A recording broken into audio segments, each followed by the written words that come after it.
আত্মহত্যার মতো ঘটনা ঘটিয়েছে বহুবার। এবার বাংলাদেশ ভারতের বাজার থেকে মুখ ফিরিয়ে নেয়ার কারণে না খেয়ে মরার উপক্রম হচ্ছে।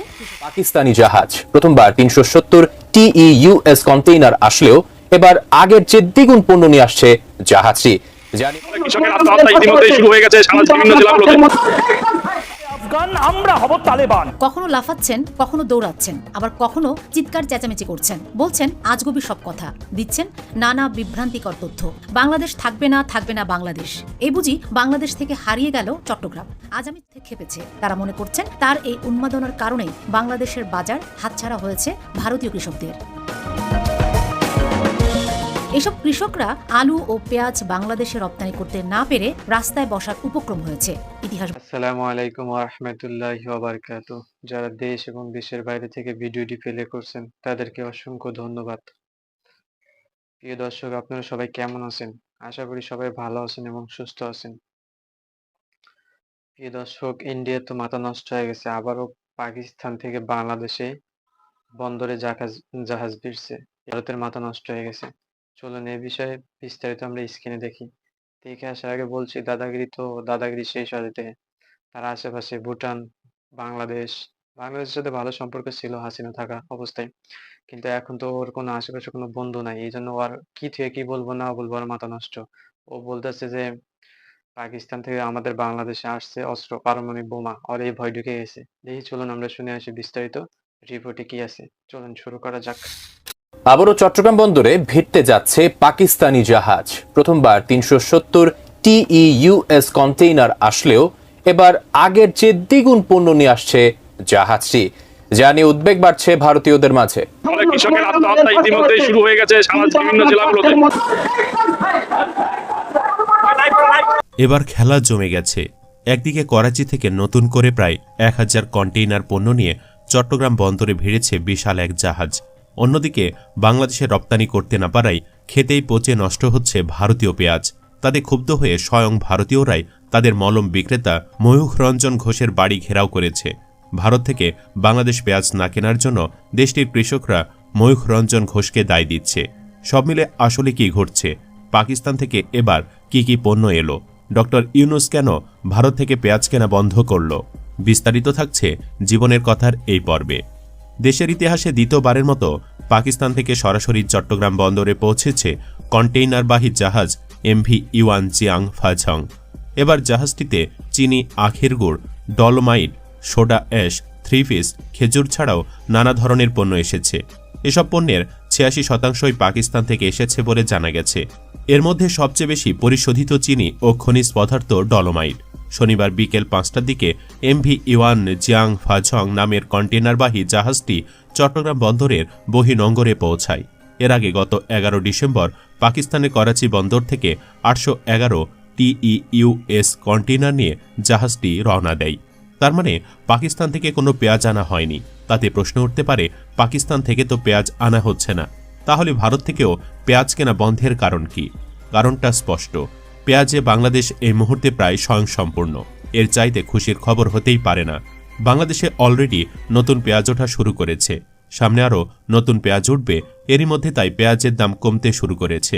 নিজ দেশেই উৎপাদন হলে তো বিদেশ থেকে পেঁয়াজ কেনার কোনো মানে নেই। আগে দেখা যেত, যখনই ভারতের পেঁয়াজ বেশি হয়ে যেত তখনই হাসিনা কিনে নিত। এতে আমাদের দেশের কৃষকেরা ক্ষতির মুখে পড়ত। এখন আর সেই দিন নাই। এমত অবস্থায় বেশ ভালোই বিপাকে পড়েছে ভারতীয় কৃষকেরা। তাদের প্রচুর উৎপাদনেও কোনো লাভ হচ্ছে না, কারণ বাংলাদেশে পেঁয়াজ রপ্তানি করতে পারছে না তারা। তাতে ক্ষুব্ধ হয়ে অনেকেই ময়ূখ রঞ্জন ঘোষের বাড়ি ঘেরাও করেছিল। তাদের দাবি, এই মলম বিক্রেতা কুলাঙ্গারের কারণেই বাংলাদেশ ও ভারতের সম্পর্ক খারাপ হয়েছে। তাই এখন তো বটেই, সামনেও বাংলাদেশ ভারত থেকে পেঁয়াজ নাও কিনতে পারে। যেহেতু পাকিস্তানের সাথে সম্পর্কের উন্নতি হচ্ছে, সেহেতু লাগলে পাকিস্তান থেকে আনবে। শনিবার 20 ফুট দৈর্ঘ্যের 811টি কন্টেইনার ভরে পণ্য এসেছে। ভাবতে পারেন কত মাল! এর আগে এই জাহাজটি সংযুক্ত আরব আমিরাত হয়ে প্রথমে পাকিস্তান এবং পরে 370 TEUS কন্টেইনার নিয়ে গত 11 নভেম্বর প্রথমবারের মতো চট্টগ্রাম বন্দরে পৌঁছে। সে সময় জাহাজটির বিভিন্ন কন্টেইনারে সোডা অ্যাশ, ডলোমাইট, চুনাপাথর, ম্যাগনেসিয়াম ভাঙা কাচ, কাঁচামাল, কাপড়, রং, গাড়ির যন্ত্রাংশ, পেঁয়াজ, আলু, খেজুর, জিপসাম, পুরনো লোহার টুকরা, marble clock, copper wire, resin এবং মাদক হুইস্কি, ভদকা ও ওয়াইন ছিল। 12 নভেম্বর জাহাজটি চট্টগ্রাম বন্দর ত্যাগ করে। ওই সময় তা নিয়ে সামাজিক মাধ্যমে বেশ শোরগোল পড়ে গিয়েছিল। ফের সেই একই জাহাজ করাচি থেকে চট্টগ্রামে এসেছে দ্বিগুণেরও বেশি পণ্য নিয়ে। যদিও এর আগে পাকিস্তান থেকে চট্টগ্রামে পণ্য আনা নেওয়া হতো তৃতীয় কোনো বন্দরের মাধ্যমে। খোঁজ নিয়ে জানা গেছে জাহাজটি কন্টেইনার খালাস ও খালি কন্টেইনার লোড করার জন্য বন্দরের এনসিটি জেটিতে 2 দিন অবস্থান করবে। কাজ শেষে যাওয়ার পথে চট্টগ্রাম থেকে ইন্দোনেশিয়ার বন্দরের জন্য 400 TEUS এবং মালয়েশিয়ার বন্দরের জন্য 600 TEUS খালি কন্টেইনার নিয়ে যাওয়ার পরিকল্পনা রয়েছে। জাহাজটিতে এবার আরব আমিরাত ও পাকিস্তান থেকে আনা হয়েছে 811 একক কন্টেইনার পণ্য, যা জাহাজটির প্রথম ট্রিপের চেয়ে দ্বিগুণেরও বেশি। এর মধ্যে 678 একক কন্টেইনার পণ্য এসেছে পাকিস্তান থেকে। দেশটি থেকে এবার সবচেয়ে বেশি এসেছে পরিশোধিত চিনি ও খনিজ পদার্থ ডলোমাইট। পাকিস্তান থেকে এবার 285 কন্টেইনারে 1,48,200 ব্যাগ চিনি আনা হয়েছে, যার পরিমাণ প্রায় 7,500 টন। এসব চিনি এসেছে খাদ্য প্রক্রিয়াজাত শিল্প group Pran RFL, Shehzad food products, Savoy ice cream কারখানা ও ব্রডওয়ে ইন্টারন্যাশনাল। কাজশিল্পে ব্যবহারের জন্য চিনির পর পাকিস্তান থেকে সবচেয়ে বেশি আনা হয়েছে ডলোমাইট। এবার 171 কন্টেইনারে ডলোমাইট আমদানি হয়েছে। এই কাঁচামাল এনেছে নাসির ফ্লোট গ্লাস ও আকিজ গ্লাস ইন্ডাস্ট্রিজ। পাকিস্তান থেকে আমদানি হওয়া আরেকটি পণ্য হল সোডা অ্যাশ। এই পণ্য আমদানি হয়েছে 138 কন্টেইনারে। শিল্প ব্যবহারের এই কাঁচামাল এনেছে নাসির ফ্লোট গ্লাস সহ বিভিন্ন প্রতিষ্ঠান। এছাড়া শতভাগ রপ্তানিমুখী পোশাক কারখানাগুলো এনেছে কাপড়ের রোল। মোট 46টি কন্টেইনারে রয়েছে কাপড়ের রোল। আলু আমদানি হয়েছে 18 একক কন্টেইনারে। এছাড়া জয়পুরহাটের P&P ট্রেডিং 20 কন্টেইনারে আখের গুড় এনেছে। এসব পণ্যের পাশাপাশি পুরনো লোহার টুকরা, রেজিন, 3 পিস ইত্যাদি পণ্য আমদানি হয়েছে। পাকিস্তান ছাড়াও সংযুক্ত আরব আমিরাত থেকে আনা হয়েছে খাদ্যপণ্য, খেজুর, লুব অয়েল, যন্ত্রাংশ ইত্যাদি। পাকিস্তানের পাশাপাশি আমিরাত থেকেও 10 কন্টেইনার চিনি আমদানি হয়েছে। MV ইউয়ান জিয়াং ফাঝং জাহাজটির স্থানীয় প্রতিনিধি কর্ণফুলী লিমিটেডের সহযোগী প্রতিষ্ঠান রিজেন্সিয়াল লাইন্স লিমিটেড এই সংস্থার বাংলাদেশে স্থানীয় প্রতিনিধি হিসাবে যুক্ত হয়েছে। দুবাই ভিত্তিক কন্টেইনার জাহাজ পরিচালনাকারী সংস্থা feeder lines DMCC Dubai, Karachi, Chittagong, Malaysia, Indonesia, Bharat, Dubai রুটে MV ইউয়ান জিয়াং ফাঝং জাহাজটি চালু করেছে। কর্ণফুলী লিমিটেডের নির্বাহী পরিচালক আনিসুদ্দৌলা বলেন, জাহাজটিতে প্রথমবারের তুলনায় এবার দ্বিগুণ কন্টেইনার এসেছে। সরাসরি জাহাজটি আসায় সময় কয়েকদিন কম লাগছে, এতে ব্যবসায়ীদের খরচ সাশ্রয় হচ্ছে। শিপিং এজেন্ট, বন্দর ব্যবহারকারী ও আমদানিকারকদের মতে দুবাই, করাচি, চট্টগ্রাম রুটে সরাসরি কন্টেইনার জাহাজ চালু হওয়ায় মেরিটাইমে গুরুত্বপূর্ণ 2 বিবেচ্য বিষয় ভাড়া ও সময় সাশ্রয় হচ্ছে। পাকিস্তান থেকে এতদিন শ্রীলঙ্কা বা সিঙ্গাপুর হয়ে চট্টগ্রামে পণ্য আমদানি হতো। তাতে এসব কন্টেইনার একবার এসব বন্দরে নামানো হতো, আবার চট্টগ্রামমুখী জাহাজে তুলে দেওয়া হতো। এতে সময় লাগত বেশি। এখন সরাসরি জাহাজ সেবা চালুর কারণে 10 দিনে পণ্য হাতে পাচ্ছেন ব্যবসায়ীরা। আর এসব দেখে হিংসায় পুড়ছে ও রাগে ফুঁসছে প্রতিবেশী দেশের অমানুষেরা। তবে সব দেশেই তো কিছু ভালো মানুষ থাকে। দেশটির ভালো মানুষেরা ক্ষোভে ফাটছে ময়ূক, শুভেন্দুদের উপরে, কারণ তাদের কারণে ভালো মানুষেরা বিপদে পড়েছে। কৃষকেরা ন্যায্য মূল্য না পেয়ে হতাশাগ্রস্ত হয়ে পড়েছে। তাতে ময়ূকের বাড়ি ঘেরাও থেকে শুরু করে মামলাও ঠুকে দিচ্ছেন। ময়ূক রঞ্জন ঘোষের খেলা শেষ। ভারতে ময়ূকের বিরুদ্ধে মামলা, বলছেন পশ্চিমবঙ্গের লেখক মানিক ফকির। মানিক ফকির বলেন, ময়ূক রঞ্জন বলছে চট্টগ্রাম দখল করে নিবে। এটা একটা ফানি, এটা জোকারি ছাড়া আর কিছু নয়। বাংলাদেশকে নিয়ে প্রশংসা করেন এবং বলেন, ছোট্ট রাষ্ট্র বাংলাদেশ আজ কোথা থেকে কোথায় চলে গেছে। শুভেন্দু অধিকারীকে নিয়ে মানিক ফকির বলেন, সে তো একটা কুলাঙ্গার। সে কি করে দাবি করে বাংলাদেশ থেকে হাতে টানা রিকশা কলকাতায় আসছে? বাংলাদেশে হাতে টানা রিকশা আছে নাকি?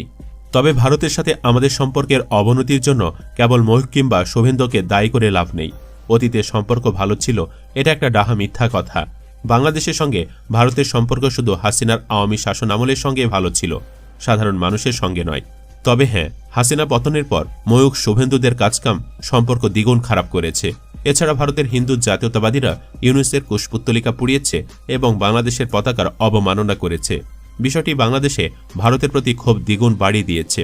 ডিসেম্বরের শুরুতে প্রায় 50 জন বিক্ষোভকারী উত্তর পূর্ব ভারতের শহর আগরতলায় বাংলাদেশে হাই কমিশনে প্রবেশ করে হামলা করে। এর আগে অক্টোবরে এক সমাবেশে বাংলাদেশের পতাকাকে অসম্মান করার অভিযোগে হিন্দু নেতা চিন্ময় কৃষ্ণদাস প্রভুকে গ্রেফতার করা হয়, কিন্তু তার অন্ধ সমর্থকরা দাবি করে যে তাকে লক্ষ্যবস্তু করা হয়েছিল কারণ তিনি তার দেশে হিন্দুদের বিরুদ্ধে হামলার বিষয়ে সোচ্চার হয়েছিলেন। ইউনূস সম্প্রতি একটি ভারতীয় সংবাদ সংস্থাকে বলেছেন যে হিন্দুদের বিরুদ্ধে সহিংসতার দাবিগুলো অতিরঞ্জিত ছিল, যা ক্ষোভের জন্ম দিয়েছে। সুপ্রিয় দর্শক, দিন শেষে বলতে চাই, ভারতের সাথে আমাদের কখনোই সুসম্পর্ক ছিল না, এখনও নেই, এমনকি ভবিষ্যতেও দরকার নেই। আপনি কি বলেন? আমাদের সাথে একমত হলে কমেন্টে ইয়েস লিখুন, না হলে নো লিখে জানাতে পারেন আপনার মতামত। আপাতত এখানেই শেষ করছি। পরবর্তীতে আরও এমন ভিডিও পেতে এই ভিডিওটি লাইক, শেয়ার ও চ্যানেলটি সাবস্ক্রাইব করে রাখুন। ধন্যবাদ। বাংলা হবে আফগান, আমরা হব তালেবান। কখনো লাফাচ্ছেন, কখনো দৌড়াচ্ছেন, আবার কখনো চিৎকার চেঁচামেচি করছেন, বলছেন আজগুবি সব কথা, দিচ্ছেন নানা বিভ্রান্তিকর তথ্য। বাংলাদেশ থাকবে না, থাকবে না বাংলাদেশ। এই বুঝি বাংলাদেশ থেকে হারিয়ে গেল চট্টগ্রাম। আজ আমি চিৎকার করব না, আমি রেগে কোনো কথা বলবো না, আমি অভিমান করেছি, আমি শোকাহত। এমন অসংখ্য উদ্ভট কথার মাধ্যমে অনবরত বিভ্রান্তিকর তথ্য ও গুজবের জন্ম দিয়ে চলেছেন ভারতীয় টেলিভিশন চ্যানেল রিপাবলিক বাংলার সিনিয়র এডিটর ও হেড অফ ইনপুট হিসেবে কর্মরত ময়ূখ রঞ্জন ঘোষ। তবে বাংলাদেশে তিনি উন্মাদ উপাধি পেয়েছেন। এবার খোদ ভারতে কৃষকরাই তার বিরুদ্ধে খেপেছে। তারা মনে করছেন তার এই উন্মাদনার কারণেই বাংলাদেশের বাজার হাতছাড়া হয়েছে ভারতীয় কৃষকদের। এসব কৃষকরা আলু ও পেঁয়াজ বাংলাদেশে রপ্তানি করতে না পেরে রাস্তায় বসার উপক্রম হয়েছে। ইতিহাস বলছে ভারতে কৃষকরা তাদের উৎপাদিত পণ্যের ন্যায্য মূল্য না পেয়ে আত্মহত্যার মতো ঘটনা ঘটিয়েছে বহুবার। এবার বাংলাদেশ ভারতের বাজার থেকে মুখ ফিরিয়ে নেয়ার কারণে না খেয়ে মরার উপক্রম হচ্ছে কৃষকদের। তাই ভারত জুড়ে নানাভাবে এসব কৃষকরা তাদের প্রতিবাদ জানাচ্ছে। পণ্য রপ্তানি করতে না পারায় ভারতীয় কৃষকদের মধ্যে চরম অসন্তোষ দেখা দিয়েছে। ভারতের পশ্চিমবঙ্গ এবং মহারাষ্ট্র সহ বিভিন্ন প্রদেশের কৃষকরা তাদের উৎপাদিত পণ্যের ন্যায্য মূল্য না পাওয়ার কারণে ক্ষোভ প্রকাশ করছেন। এর আগে দিনাজপুর থেকে হিলি স্থল বন্দর দিয়ে আলু রপ্তানি বন্ধ করে দিয়েছে ভারতের পশ্চিমবঙ্গ সরকার। রাজ্যে অভ্যন্তরীণ দাম বৃদ্ধির কারণ দেখিয়ে 2 ডিসেম্বর থেকে এই সিদ্ধান্ত কার্যকর করে। ভারতীয় কৃষকরা দাবি করছেন রপ্তানি বন্ধ হওয়ার কারণে তাদের উৎপাদিত পণ্য 2.5 থেকে 3 টাকা দরে প্রতি কেজি বিক্রি করতে বাধ্য হচ্ছেন। আর কম দামে বিক্রি করায় উৎপাদন খরচও তুলতে পারছেন না তারা। রাস্তায় আলু এবং পেঁয়াজ ফেলে প্রতিবাদও করছেন কৃষকরা। এ সময় ভারতীয় এক কৃষক বস্তা ভর্তি আলু ময়ূখ রঞ্জনের বাড়ির সামনে ফেলে সাংবাদিকদের বলেন, বাংলাদেশ আমদানি বন্ধ করায় এই আলু আমাদের 2-3 টাকা করে বিক্রি করতে হচ্ছে। ফলে এই আলু আমাদের রাস্তায় ফেলে দেওয়া ছাড়া উপায় নেই। আর এই সব কিছুর জন্য রিপাবলিক টিভির ময়ূখ ও বিজেপি নেতা শুভেন্দু অধিকারী দায়ী। অন্যদিকে বাংলাদেশ মোটামুটি স্বস্তিতে রয়েছে। নিজেদের উৎপাদিত পণ্যের সাথে আলু ও পেঁয়াজের মতো সবজি আমদানিতে একক উৎস দেশের উপর নির্ভর না করে বিকল্প দেশ থেকেও আমদানি করছে বাংলাদেশ। বাংলাদেশ এখন পাকিস্তান ও চীন থেকে পেঁয়াজ আমদানি করছে। সরকারের এই সিদ্ধান্তের ফলে বাংলাদেশের স্থিতিশীলতা বজায় থাকবে বলে আশা করা হচ্ছে। ভারতের কৃষকরা অভিযোগ করছেন এর জন্য দায়ী রিপাবলিকান টিভির ময়ূখ রঞ্জন ঘোষ। তারা আরও বলেন, ময়ূখ রঞ্জন প্রতিনিয়ত মিথ্যা সংবাদের মাধ্যমে বাংলাদেশের সাথে ভারতের বাণিজ্যিক সম্পর্ক নষ্ট করছে। আমদানি বন্ধ হওয়ায় আমাদের এখন ভিক্ষা করার মতো অবস্থা। এবার সেই ময়ূখ রঞ্জনের বাড়ি ঘেরাও করল বিক্ষুব্ধ কৃষক ও জনতা। এ সময় তাদের স্লোগান দিতে দেখা যায়, মিথ্যা খবর বন্ধ করো, কৃষকদের রুটি রুজির জবাব দাও। ভারতের গুজব মিডিয়া এবার নিজেদের করা গর্তে নিজেরাই হাবুডুবু খাচ্ছে। দেখার জন্য আপনাদেরকে অসংখ্য ধন্যবাদ। দেখেন প্রিয় দর্শক, আগে আমাদের সাথে ইন্ডিয়ার অনেক ভালো সম্পর্ক ছিল, সুসম্পর্ক ছিল। এখনো আমরা সুসম্পর্ক করতে চাই, কিন্তু ইন্ডিয়ার কিছু মিডিয়ার কিছু রাজনীতিবিদ যারা নিজের স্বার্থের জন্য বাংলাদেশের বিরোধী কথা বলে, এদের বিচার হওয়ার দরকার অবশ্যই। এই জন্য আমরা ইন্ডিয়ার থেকে আমরা পাকিস্তানে চলে গেছি, মানে পাকিস্তানের সাথে সম্পর্ক বৃদ্ধি করছে। ওরা কিছু হইলেই বলে বাংলাদেশে পেঁয়াজ দেবো না, আলু দেবো না, গরু দেবো না, কোনো কিছু, মানে দাদাগিরি করে। দাদাগিরির শাস্তি এবার ইনশাল্লাহ বুঝবো। আর এটাই শাস্তির আর কি। এখন তো আর ওদের দিদি নাই যে দিদি যা করবো, মোদি যা করবো দিদি তাই শুনবো না। এবার ইনশাল্লাহ আমাদের ডক্টর ইউনূস স্যার আছে।